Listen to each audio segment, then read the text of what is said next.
반갑습니다. 일단 먼저 동영상 하나 보고 그리고 선교 보고를 하겠습니다. 예.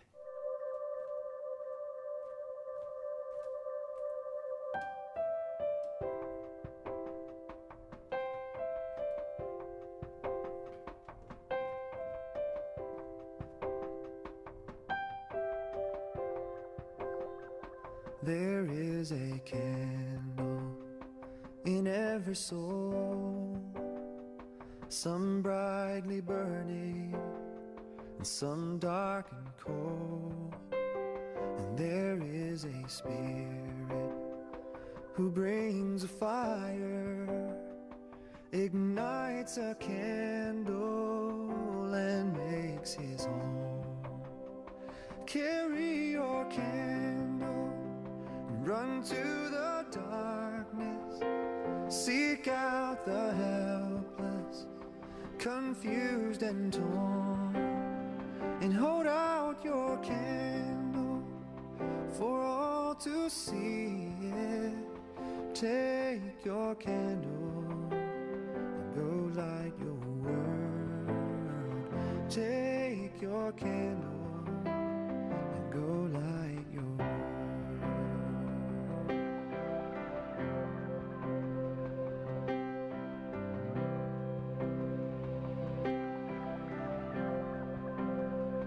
Frustrated brother, see how he's tried to light his own candle some other way.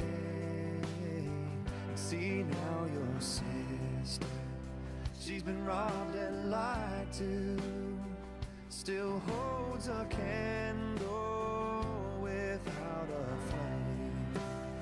So carry your candle and run to the darkness, seek out the lonely, the tired and worn, and hold out your candle for all to see it. Take your candle and go light your world. Take your candle and go light your world. Hey now, hey now, hey now, hey now. 'Cause we are a family whose hearts are blazing. So let's raise our candles and light up the sky, praying to our Father in the name of Jesus. Make us a beacon in darkest times. Carry your candle, run to the darkness, seek out the hopeless, deceived and poor, and hold out your candle for all to see it. Take your candle and go light your world. Take your candle and go light your world. To the darkness, seek out the confusion. Hold out your candle for all to see it. Take your candle and go light your world. Take your candle and go light your world. Take your candle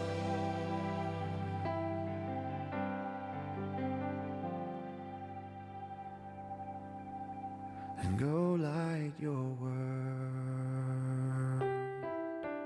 Hey now, na na na na na.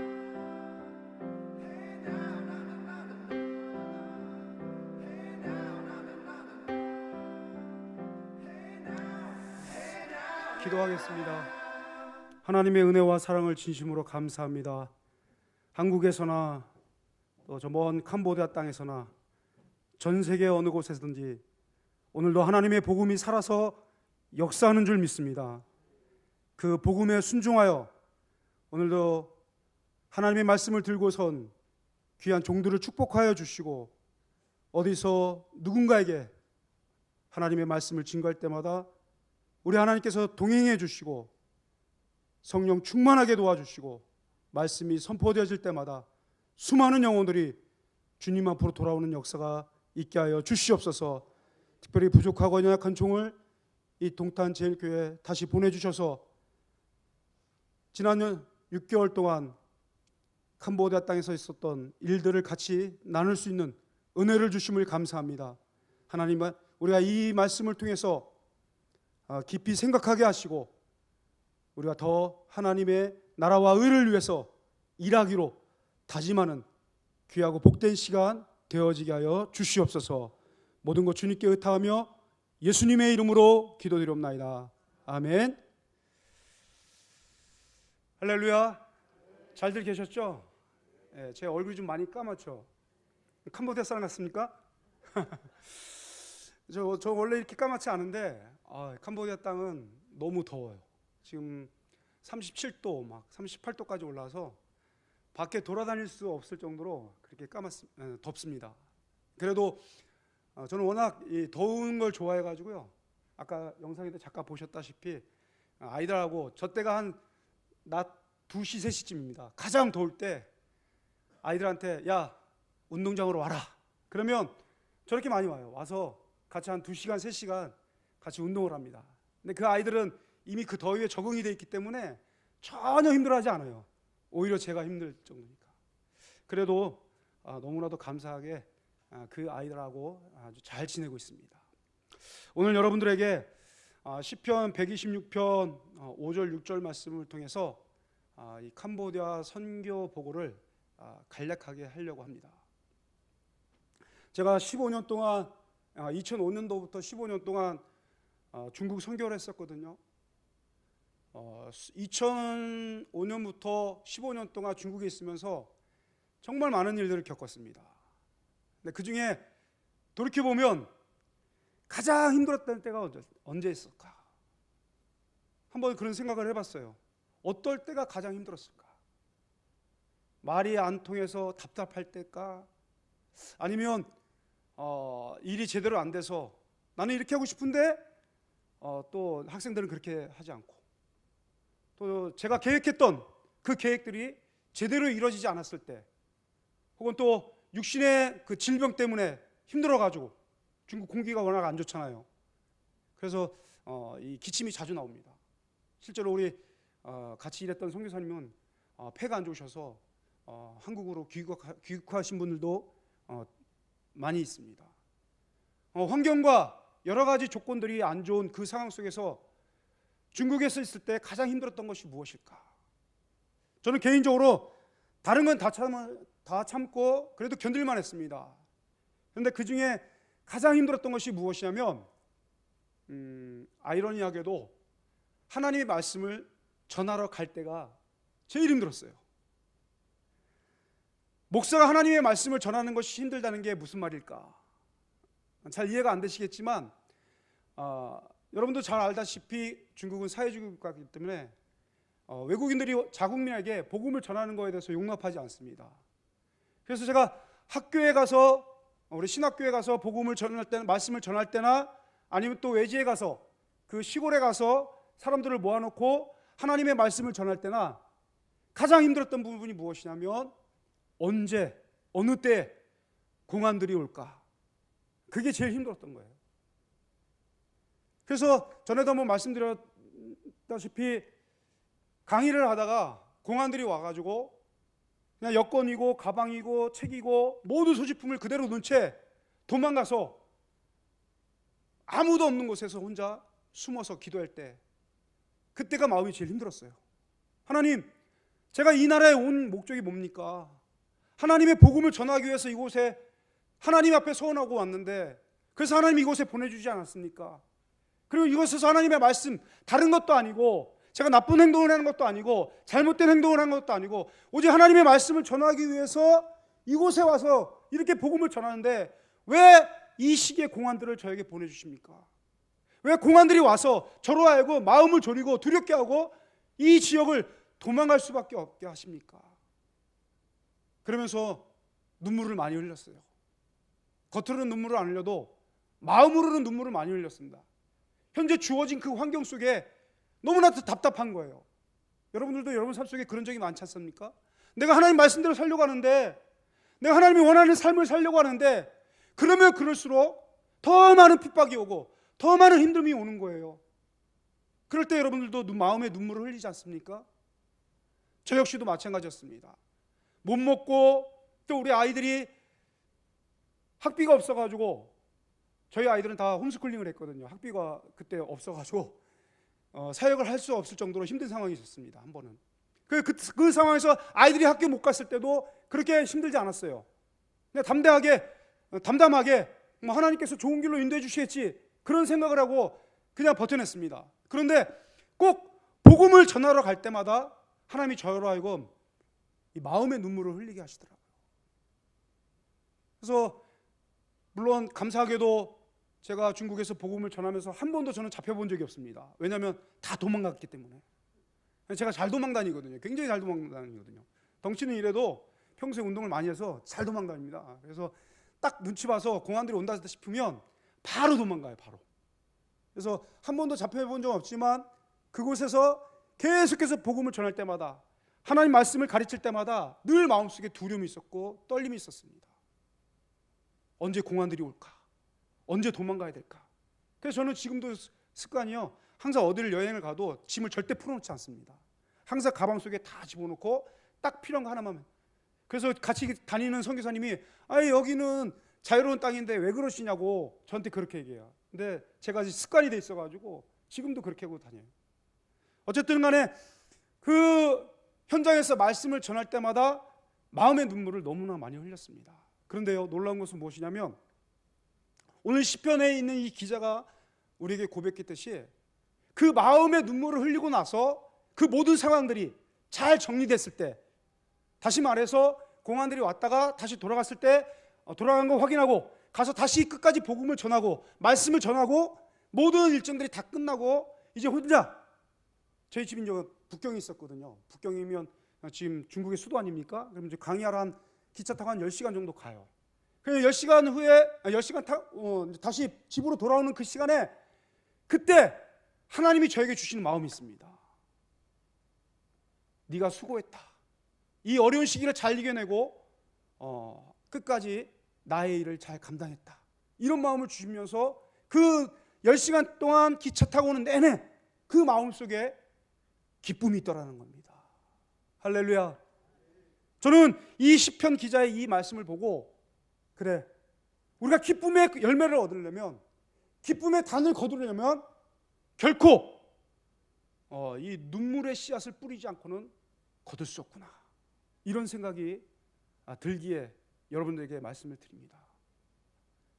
그래서 저는요, 중국에 있을 동안에 저에게 있어서 가장 힘들었던 부분이 이 부분이었지만, 오히려 그 기간을 그것 때문에 하나님이 저에게 주시는 그 기쁨의 단을 맛볼 수가 있었더라는 거죠. 그러나 지금은 현재 아까 우리 말씀하신 것처럼 이제 중국의 길이 완전히 막혀버렸어요. 전혀 들어갈 수는 있겠지만 들어가서 일할 수 있는 상황이 아닙니다. 전에는 그냥 제가 강의하다가 공안들에 잡히면 벌금만 내면 돼요. 그리고 추방당하면 됩니다. 그 저 하나 문제로 끝나요. 근데 지금은 만약에 들어가서 강의하다가 잡히면 이건 저 하나의 문제로 끝나는 것이 아니라 외교적인 문제가 될 수가 있습니다. 얼마 전에 기사 봤다시피 우리나라 국가대표였던 손준호 선수인가요? 그 선수가 지금 구속돼 있지 않습니까? 이게 단순히 개인의 문제가 아니라 이 국가적인 문제로 발전할 수가 있어요. 그래서 실제로 7월 달에 이제 들어가서 집회를 하기로 했는데 급히 연락 오기를 지금 들어오지 마세요. 지금 들어오면 잡히면 큰일 납니다. 이렇게 해서 제가 이제 7월 달에 못 들어가게 됐거든요. 어쨌든 지금 이런 상황 속에서 하나님께서 저에게 이 캄보디아 쪽으로 길을 열어주셨습니다. 그래서 캄보디아에서 제가 지난번에 한번 말씀드리고 그 이후로 계속해서 지금 몇 개월 동안 이 캄보디아에서 생활하면서 그런 생각을 했어요. 야, 이 캄보디아 정말 좋은 땅이다. 왜냐하면 거기서는요, 뭐 교회를 세우든 지나가는 사람에게 복음을 전하든 집회를 하든 그 누구도 간섭하는 사람이 없습니다. 하지 말라 이렇게 말하는 사람이 아무도 없어요. 아무도 없어.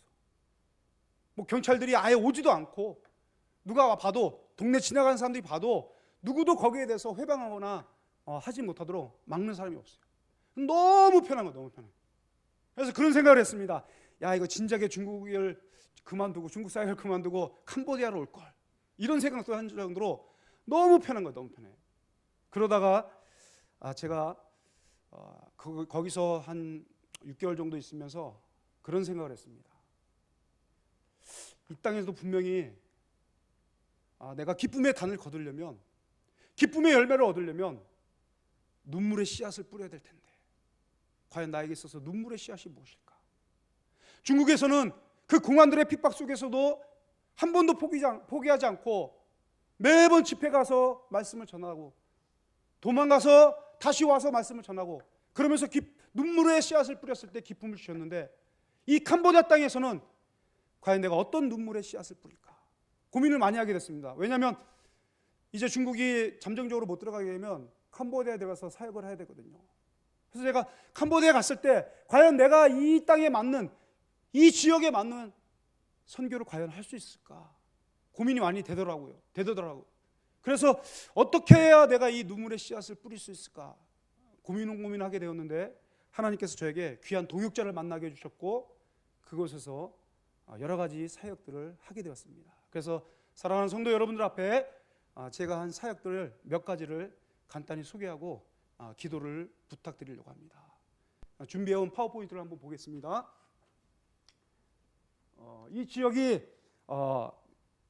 그 캄보디아 수도 프놈펜에서 약 차로 40분 거리에 있는 아주 가까운 곳이에요. 깐달이라는 지역인데 얼마 전에 TV에 나왔죠. 우리나라 TV에 아주 안 좋은 소식으로 나왔는데, 그 유튜버 하는 그 어떤 여자분이 중국에 가서 캄보디아 가서 한 명 죽었지 않습니까? 그 시체가 발견된 곳이 바로 이 지역이었어요. 프놈펜에서 아주 가까운 지역입니다. 그래서 여기에 한 5년 전에 한국에 있는 어떤 부부 집사님께서 여기 선교사님하고 조인이 돼가지고 요 교회를 지어준 거예요. 그러니까 이 지역이 굉장히 낙후된 지역이고 가난한 동네입니다. 캄보디아가 워낙 가난한 나라지만 그 중에서도 이 지역은 굉장히 가난한 지역이에요. 주민 대부분이 일을 하지 않고 놉니다. 놀고 싶어서 노는 것이 아니라 일할 것이 없어요.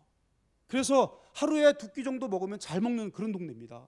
근데 이곳에 일찍이 선교사님이 들어가셨고 그곳에 이 교회를 어느 한국에 있는 집사님 부부가 이렇게 도우셔서 이 교회를 짓게 되었습니다. 다음 그림. 예. 그래서 작년 12월에 성탄절 행사를 처음으로 해봤어요. 지금까지 한 번도 이렇게 성탄절 행사를 한 적이 없다고 합니다. 그냥 아이들에게 선물 나눠주고 어른들에게 선물 나눠준 그런 행사로 끝났는데 외부에서 누군가가 와서 같이 이렇게 성탄절 행사를 보낸 것이 이 교회가 지어진 이곳에 선교사님이 들어간 이후로 8년 만에 처음 이런 행사를 했다고 합니다. 그래서 제가 거기서 설교하는 거고요. 저기 이제 가운데 마이크 잡은 저 친구가 제 둘째 딸입니다. 잘 보이실지 모르겠지만 저하고 비슷하게 생겼죠. 딱 봐도 쟤는 송선교사 딸이다 이걸 알 수 있을 정도로 똑같이 생겼습니다. 그리고 옆에 이제 머리가 긴 친구가 여기 사역자인 전도사님, 현지 전도사님 사역자 와이프예요. 사모님이에요. 근데 아주 똑똑해가지고 영어를 잘해요. 그래서 제가 한국말로 하면 우리 딸이 영어로, 또 그 영어를 듣고 저 전도사님 사모님이 크메로, 캄보디아어로 설교하는 그런 장면입니다. 그래서 끝나고 축도하는 거고요. 저기는 아까도 말씀드렸다시피 대부분이 가난한 사람들이거든요. 교회에 오는 사람들이 어떤 믿음을 가지고 오기보다는, 왜냐하면 저들은 전통 대대로 이 힌두교, 불교에 아주 푹 빠져 있는 사람들입니다. 그래서 기독교에 대해서 잘 몰라요. 예수님에 대해서 잘 모릅니다. 복음을 들어본 적이 없어요. 그래도 교회에 오는 거예요. 교회에 오는 첫 번째 목적은 복음을 듣기 위해서가 아니라 저 주는 선물을 받기 위해서 오는 겁니다. 아직까지는 그런 상태예요. 저 선물이라도 받아야 그들이 쓸 수가 있기 때문에 저런 거 살 수 있는 형편조차도 안 되거든요. 그래서 일단은 들어와서 교회 와야 복음을 들을 거 아닙니까? 그러니까 저들을 교회에 오게 하기 위해서 저렇게 예배 끝나고 나면 선물을 드리는 거예요. 요거는 이제 주일학교 예배예요. 굉장히 많이 모이지 않습니까? 원래 한 50명, 60명 정도 모였는데 전날은 성탄절이라, 우리도 어렸을 때 성탄절날 많이 교회 갔잖아요. 똑같아요. 성탄절이라 한 200명 정도 가까이 왔습니다. 굉장히 많이 왔어요. 그래서 같이 율동도 하고요.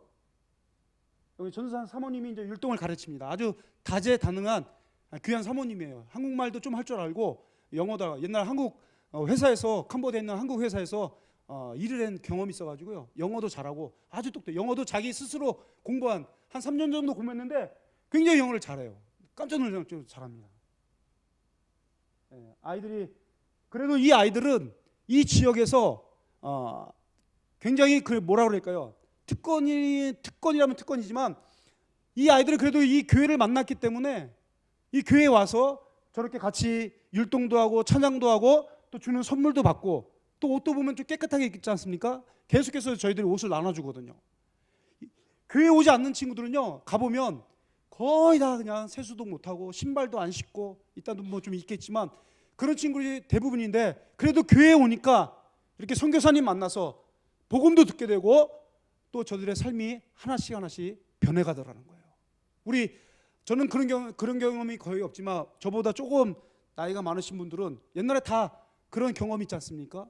교회 와서 간식 받으면서 그러면서 말씀 듣고 신앙이 성장하는 그런 모습들이 지금 이 캄보디아 땅에서 일어나고 있다는 거죠. 끝나고 나서 선물을 주는 모습이고요. 이제 예배 끝나고 나서 달란트 잔치를 합니다. 달란트 잔치는 우리나라는 1년에 한 번 정도 하는데 여기는 분기마다 해요. 1년에 4번을 합니다. 왜 그렇게 한다고요? 저 생필품을 받기 위해서. 어쨌든 이 나라는 가난한 나라이기 때문에 나눠줘야 돼요. 계속해서 나눠줘서 저들로 하여금 예수님 믿으니까 우리가 이렇게 잘 사는구나, 예수님 믿으니까 저분들이 저렇게 봉사도 하고 나눠주고 잘 사는구나, 이런 것들을 우리가 저런 것을 통해서 계속해서 보여주고 있습니다. 다음 사진. 여기 달란트 잔치 계속하는 모습이고, 넘어가 주시죠. 여기 보면 달란트 잔치에 아이들만 있는 게 아니라 어른들도 많이 와요. 왜냐하면 어른들도 생필품이 필요하거든요. 그래서 아이들만 보내는 게 아니라 어른들도 와서, 달란트가 없잖아요. 그러면 선교사님한테 가서 달란트 하나만 달라고. 그럼 또 선교사님이 또 줘요. 주면은 그 달란트 가지고 아이들과 섞여가지고 같이 물건을 사는 겁니다. 왜냐하면 그 하나가, 생필품 하나가 필요하기 때문에 쌀도 사고 또 바구니 같은 것도 사고 여러 가지를 다 삽니다. 네. 요거는 이제 그 성탄절 날 저희들이 이제 선물을 잔뜩 준비해가지고 갔었습니다. 그래서 저 선물을 놓고 예배드리는 모습이고요. 이렇게 다양하게 선물을 이날만 기다리는 거예요, 이 아이들이. 왜냐하면 평생에 1년 내내 저런 장난감이나 저런 생필품들, 저런 노트, 사실 우리는 너무 풍족해가지고 저도 잘 안 갔잖아요. 근데 이 아이들은 1년 동안 이날만 기다리는 겁니다. 왜냐하면 1년 중 처음으로 이거 하나 받을 수 있거든요. 이제 이 아이들하고 같이 물건을 사가지고 일일이 다 포장하는 모습입니다. 그리고 이제 저기 가운데, 그 다음에 여기 하얀색 옷 입은 애가 여기 둘째 딸이고 저게 막내 딸이에요. 저희 막내 딸. 그래서 저 때가 이제 12월 성탄절 앞두고 제가 오라고 해서 왔거든요. 그래서 둘째 딸은 대학교 졸업기념으로, 그 다음에 막내 딸은 고등학교 졸업기념, 너희들 졸업여행 이쪽으로 와라 그래서 오게 한 겁니다. 그래서 여기서 졸업여행을 보내는 거예요. 지금 이 아이들에게 율동을 가르치는 모습입니다. 요거는 이제 풍선젓기를 가르쳐 주는 거고요. 우리 둘째 딸 똑같이 생겼죠, 저하고.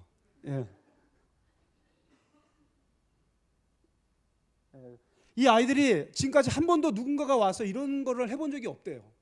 그래서 너무 신기하는 거예요. 그래서 첫날은 사실 몇 명 안 왔습니다. 왜냐하면 홍보를 했는데 이게 뭔지를 모르니까 안 왔다가 이 아이들이 만들어가지고 막 거리에 다니면서 날리고 가지고 노니까 그 다음 날 거의 200명 가까이 왔어요. 그래서 모자랄 정도로 막 그렇게 온 것을 볼 수가 있습니다. 요거는 이제 팔찌, 아이들이 굉장히 좋아하더라고요. 팔찌 만들어서 나눠주고요. 예, 지금 보면은 아이들이 화면상으로 좀 깨끗하게 보이지만 실제로 저 아이들을 보면 거의 씻지는 않은 아이들이 대부분입니다. 왜냐하면 여기는 우리처럼 상수도가 없어요. 다 우물을 팝니다. 우물을 파서 그 우물물로 가지고 생활하는 곳이거든요. 근데 우물도 돈 있는 집은 우물을 팔 수 있어요. 근데 돈이 없는 집은 우물을 팔 수가 없습니다. 그래서 동네마다 큰 이 연못 아닌 연못들이 있거든요. 그 연못이 이 사람들의 식수 마시기도 하고 씻기도 하고, 이제 마시는 때 그냥 마시면 안 되고 석회물이거든요. 다. 그래서 다 끓여서 먹습니다. 끓여서 먹고, 그리고 이 사람들 찬물을 잘 안 먹습니다. 다 끓여서 먹고요. 팔찌 만들어주니까 아이들이 너무 신기하고 너무 좋아하더라고요. 그리고 나서 이제 3월 달에 이분이 이제 양요한 선생님이시거든요. 그 미국의 한국계 미국인이신데, 이분이 어떤 분이냐면, 제가 이제 중국에서 2008년도에 이분을 만났습니다. 근데 이분이 한국하고 중국이 수교되기 전부터, 그러니까 1992년도 말에 수교되었을 때 그 전부터 중국을 다니신 분이에요. 근데 이분이 중국에서 약 25년 동안 계시면서 신학교를 10개를 세웠습니다. 전국에. 그리고 교회를 거의 한 30개, 40개 세웠어요. 그리고 그 제자들이 중국 전역에 굉장히 많습니다. 이분이 굉장히 대단한 분이신데, 2018년도에 중국에서 들어갔다가, 한국에서 이제 중국 들어가시다가 그 공안들한테 잡혔어요. 잡혀서 4시간 동안 신문 받으시고 추방을 당하셨습니다. 미국인인데, 그때 미국하고 중국하고 굉장히 사이가 안 좋았을 때거든요. 그래서 본보기로 타켓을 정해놓고 이분을 잡으신 거예요. 이분은 중국에서 사역하시다가 몇 번을 잡히셨는데도 불구하고 한 번도 추방당한 적이 없었거든요. 근데 그때는 강의한 것도 아니고 현장에 있었던 거 아니고 그냥 한국에서 중국에 들어가다가 공화국에서 타켓을 정해놓고 이분을 잡으신 거예요. 그래서 이분이 추방당하셔서 그 이후로 아무것도 못 하셨어요. 너무 충격을 많이 받으셔가지고. 여러분 한번 생각해 보세요. 저 연세가 올해 74세신데 저분이 그 공항에서 4시간 동안에 아무도 없는 곳에서, 정말 캄캄한 곳에서 4시간 동안 신문 받은 다음부터 그 두려움이 이루 말할 수 없다고 말하시더라고요. 지금도 중국 생각하면 막 찌릿찌릿 막 전율을 일으킬 정도로 그런 분이신데, 다시는 자기는 중국에 들어가고 싶지 않다, 이렇게까지 말씀하시는 분이에요. 자기가 25년 동안에 그곳에 모든 것을 다 쏟으셨음에도 불구하고 한번 그런 일을 당하시니까 다시는 중국에 들어가고 싶지 않다, 이렇게 말씀하시는 분인데, 그래서 이분이 이제 다음 선교지를 정한 곳이 어디냐면 동남아입니다. 그래서 태국, 필리핀, 그다음에 캄보디아. 그래서 제가 지난 3월 달에 태국에 오셨길래 캄보디아로 초청했어요. 선생님이 이쪽에 오셔서 한번 이곳 상황을 보시고 여기에서 뭐 할지를 같이 한번 의논해 보시죠. 그랬더니 이분이 오신 거예요. 오셔가지고 이 교회에서 강의하시고 아이들 또 제자 훈련도 시켜주시고, 그리고 올 11월 달에 이분을 통해서 이곳에 목회자반을 세울 계획입니다. 그래서 캄보디아도 많은 선교사들이 있지만 많은 현지 사역자들이 필요하거든요. 선교사님들은 많이 계시는데 현지, 그러니까 그 캄보디아 땅에서 태어나서 거기서 신학을 하고 거기서 목회를 하는 현지 사역자들은 턱없이 부족합니다. 그러니까 선교사님들이 아무리 거기서 오래 살고 또 그 나라 말을 잘해도 그 현지인들보다 잘할 수 없겠죠. 그러다 보니까 이 복음을 전하는데도 또 여러 가지 목회하는데도 굉장히 어려움을 많이 당하고 있어요. 물론 이 교회는 현지 사역자가 있어서 그 사역자가 아주 잘하고 있지만 대부분은 선교사님들이 당신들이 다 하는 상황이거든요. 그러다 보니까는 너무나 한계에 부딪혀서 이 복음을 전하는 데 있어서 굉장히 제한적입니다. 그래서 이분하고 같이 말씀을 나누기를, 현지 사역자를 키우자. 중국에서 했던 것처럼 우리가 현지에다가 신학교를 세워놓고 현지 사역자들을 모아서 그들에게 3년 4년 교육을 시켜서 목사 한 수 주고 이들로 하여금 파송시켜서 그 현지 사역자로 목회를 하도록 하자, 이렇게 같이 이야기를 나눴습니다. 그래서 여러분들이 올 11월에 세워질 이 캄보디아 목회자 반을 위해서 꼭 기도해 주시기 바라겠습니다. 그 기도를 통해서 일단 공부하러 오는 학생들이 생겨야 돼요.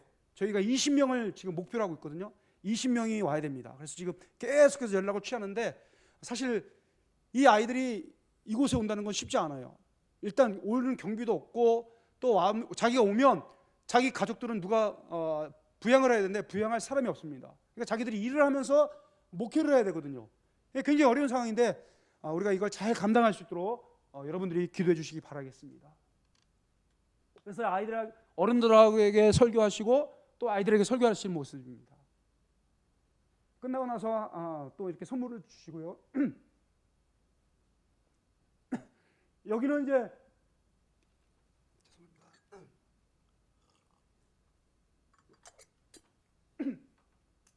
여기는 이제 이분이 그 아까 사모님 그 아버님이시거든요.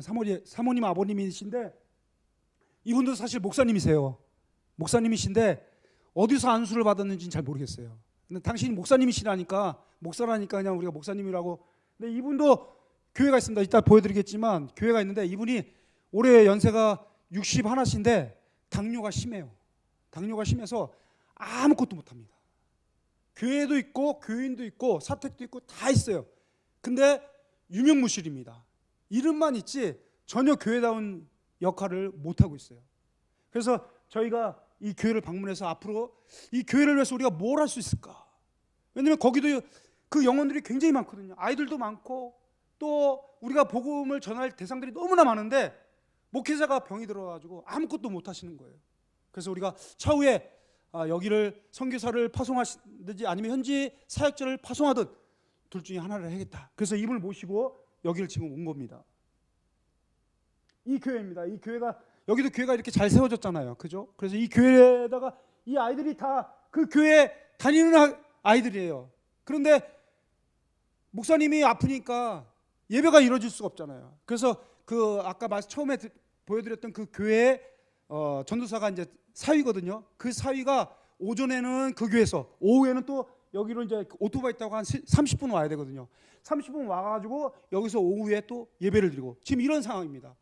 그러니까 서로 다 힘든 상황인데 제일 좋은 것은 이곳에 사역자가 빨리 오는 게 제일 좋다는 거죠.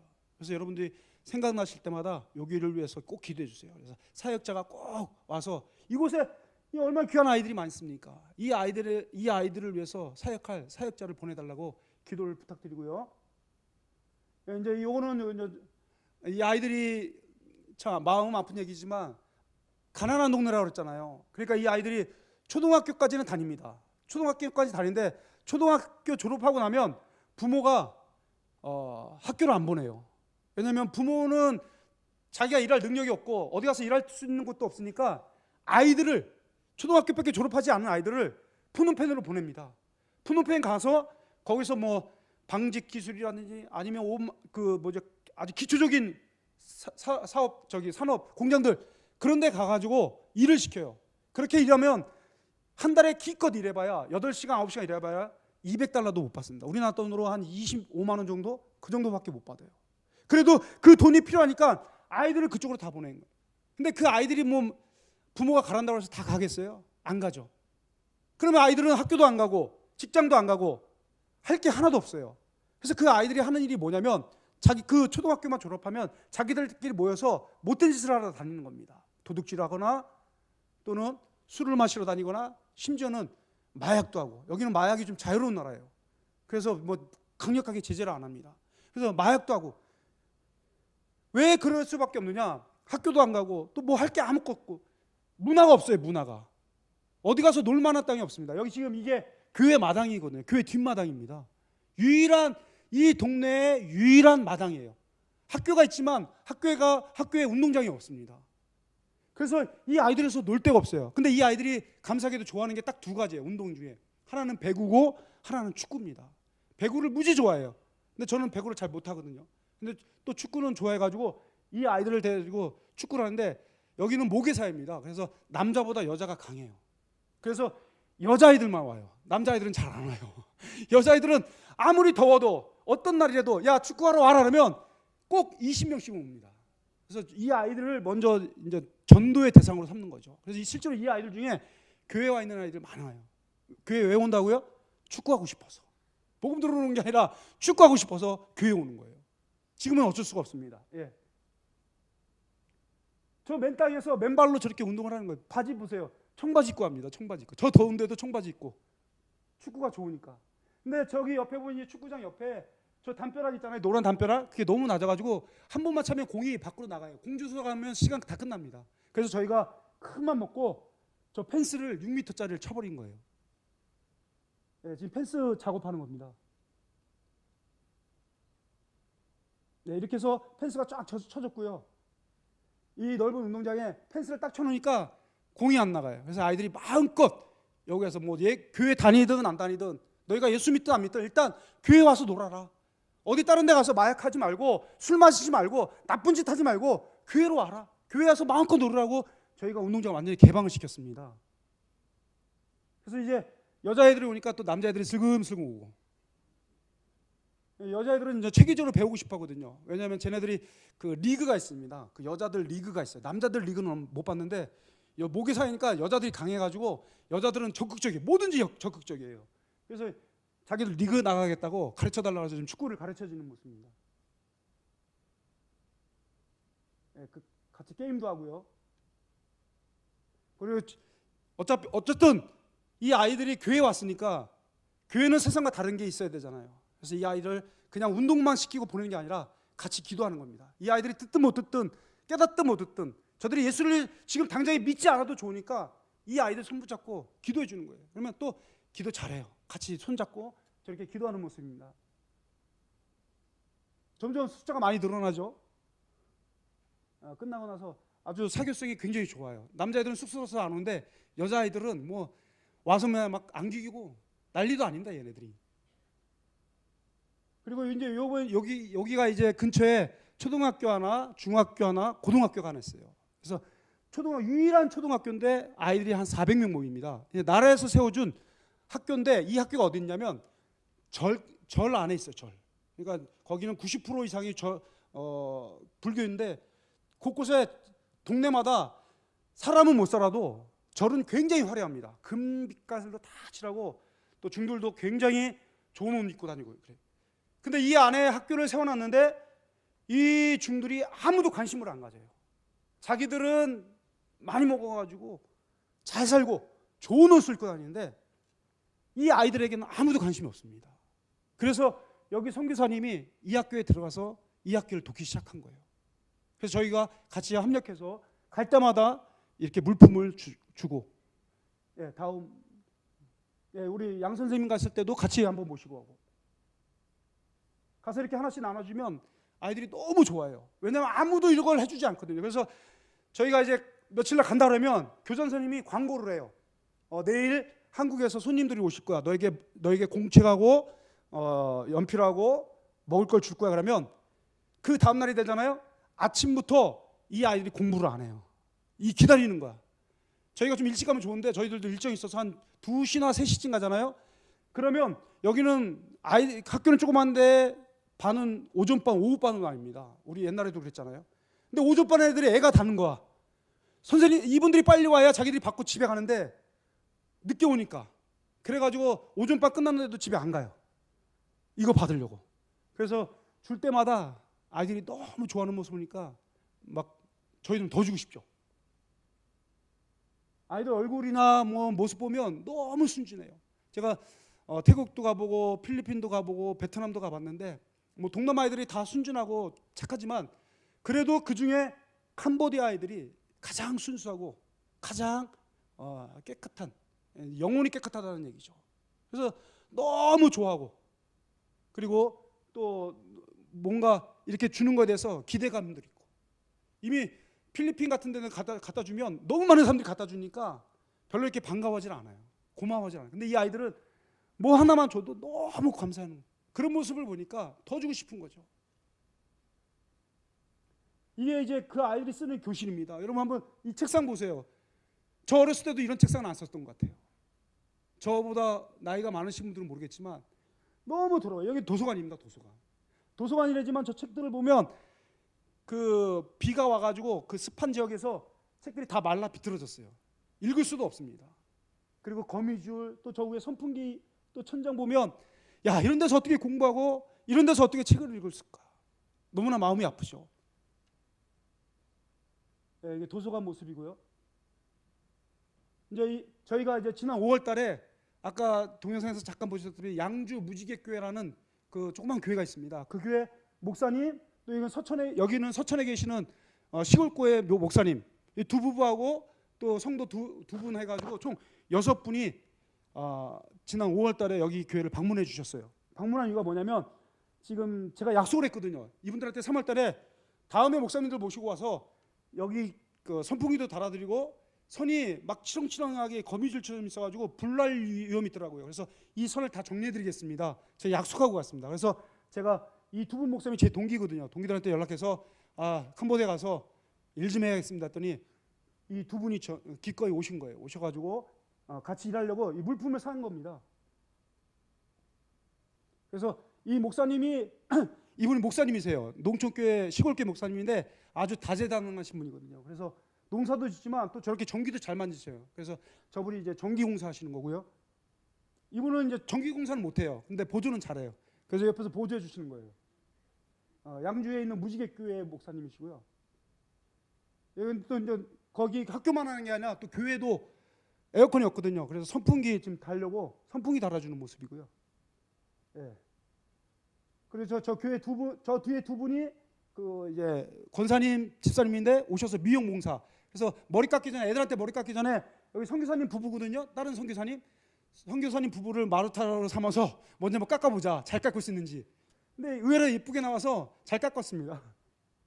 그래, 요 아이가 이제 전사님 아들이에요. 여기도 이제 실험용으로 한번 깎아본 거예요. 근데 딱 3명 깎고 못 깎았습니다. 왜냐하면 마음에 안 든다고 안 깎는다고 그러더라고요.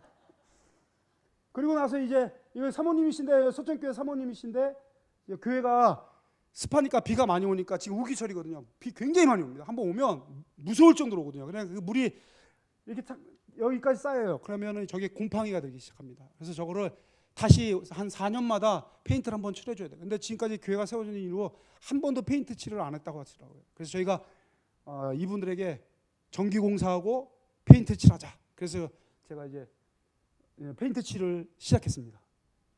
여기 사모님, 아까 무지개교회 사모님이시고요. 여기 이제 현지 학생들도 너희 교회니까 너희들도 와라. 학교 안 가고 여기 와서 지금 이거 하는 거예요. 근데 학교 와서 공부하는 것보다 이게 더 재밌대요.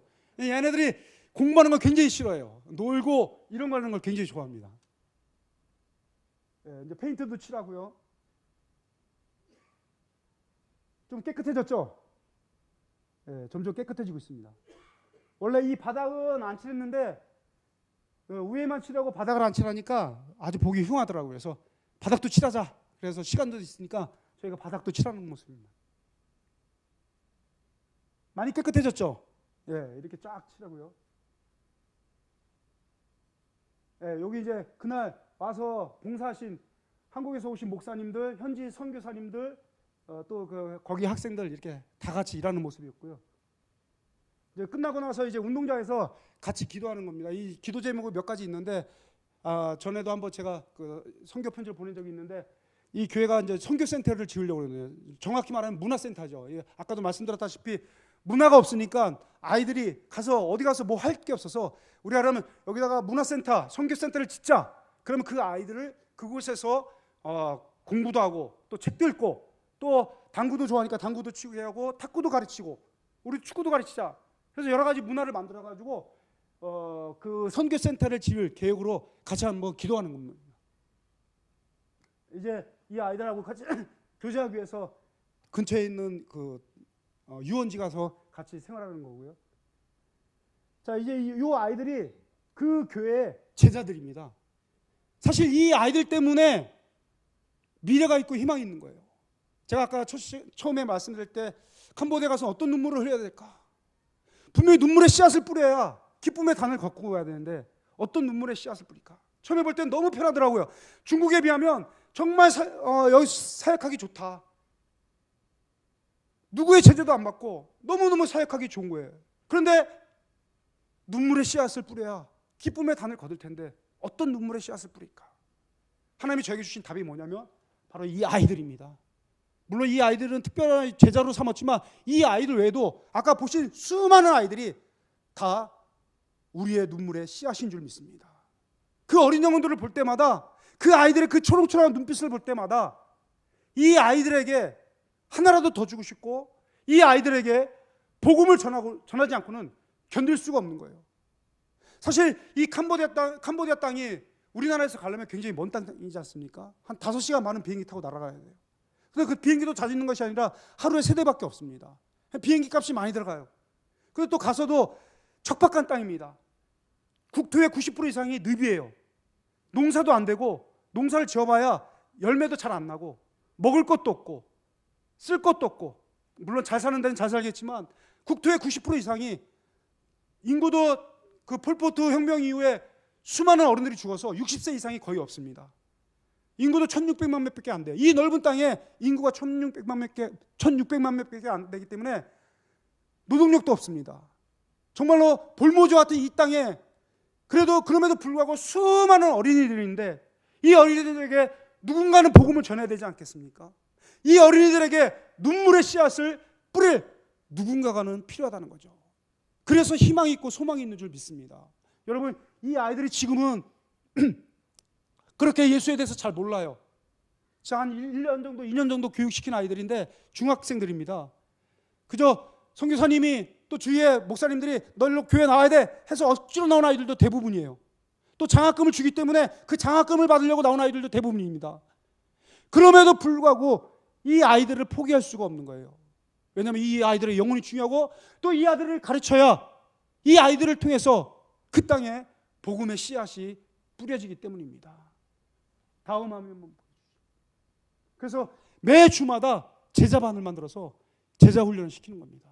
사실 제자 훈련이래야 우리나라처럼 그렇게 체계적이고 그러지 못해요. 근데 가장 기초적인 예수 믿어야 구원받는다, 이 이야기밖에 할 수 없습니다. 그럼에도 불구하고 이 아이들이 복음을 듣기 위해서 오는 거예요. 매 주마다. 그래서 우리 양 선생님도 이 사역에 같이 동참해서 아이들에게 제자 훈련을 시켰고요. 아이들이 굉장히 가면 갈수록 이렇게 늘어납니다. 늘어나고 더 열심히 교회 나오려고 노력하고, 굉장히 일꾼들이죠. 네, 여기까지 모습인데, 이 그림을 보여드린, 됐습니다. 목사님 감사합니다. 이 그림을 보여드린 이유가 어떤 그 지역을 소개하기 위해서 그런 것이 아니라, 분명히 우리나라에도 복음이 필요하지만 이 캄보디아 땅에는 더 많은 복음이 필요하다는 것을 말씀드리기 위해서 저희가 이 영상과 사진을 보여드렸습니다. 여러분들이 기도할 제목 많지만 특별히 캄보디아 땅을 위해서 기도해 주셨으면 감사하겠습니다. 저 역시도 이제 사실 계속해서 고민이거든요. 이 캄보디아 땅에 하나님이 나를 향한 그 계획이 무엇일까? 지난번에도 한번 말씀드렸지만 그곳에서 물론 저는 마지막 목표가 중국 땅에 다시 들어가는 거거든요. 그래서 그 중국의 영혼들에게 계속해서 복음을 전하고, 그 무너진 신학교를 다시 세우고, 수많은 제자들을 만들어서 그들에게 세계 선교의 비전을 주는 것이 제 마지막 꿈이자 사명입니다. 비록 지금은 여러 가지 상황 때문에 중국에 들어갈 수 없지만, 하나님께서 이 캄보디아를 저에게 보여주시고, 또 가서 그곳에서 많은 동역자들, 또 여러 사람들을 만나면서 저에게 주신 그 마음은 분명합니다. 그 캄보디아에도 수많은 영혼이 있다. 내가 눈물로 뿌려야 될 씨앗이 있다는 거죠. 그 씨앗, 눈물로 뿌려야 될 씨앗들을 외면하지 말라는 겁니다. 그래서 저는 또 갈 수밖에 없어요. 그래서 아까 목사님하고도 잠깐 말씀드렸지만, 제가 자녀들이 다 컸거든요. 그래서 막내가 이제 재수를 하고 있는데, 막내만 대학교 들어가면 캄보디아로 들어갈까 지금 생각 중입니다. 근데 아까도 사모님한테 말씀드렸지만, 제 집사람이, 제 아내가 같이 가자니까 싫대요. 중국에서 너무 질려가지고 가려면 혼자 가라. 가는 건 말리지 않는데 절대 나 데리고 갈 생각하지 말라. 그래서 이제 나중에 두고 봐야 할 일이지만, 어쨌든 자녀들은 이제 다 커가지고 자기들이 알아서 하고요. 또 아내는 아내대로 또 자기가 계획이 있으니까. 어쨌든 저는 빠르면 1, 2년 안에, 늦어도 3년 안에 이 캄보디아 땅에 들어가서 그곳에서 이제 우리 중국인들을 위한 선교 센터를 짓고, 또 우리 중국인들을 그쪽으로 불러서 거기서 교육을 시키고 중국이 열리는 그날까지 계속해서 동남아와 또 중국 땅에 선교사를 파송할 계획입니다. 여러분 생각날 때마다 꼭 기도해 주시고요. 다시 한번 말씀드립니다. 우리가 눈물의 씨앗을 뿌릴 때 기쁨으로 단을 거둘 수 있다는 것. 아멘. 네, 기쁨의 열매를 거둘 수 있다는 것. 저는 이것을 확실히 믿습니다. 그래서 우리가 여러분 삶 속에서도 눈물의 씨앗을 뿌려서 기쁨의 단과 열매를 가득 거둘 수 있는 우리 동탄제일교회 성도들이 되기를 주님의 이름으로 축복합니다. 기도하겠습니다.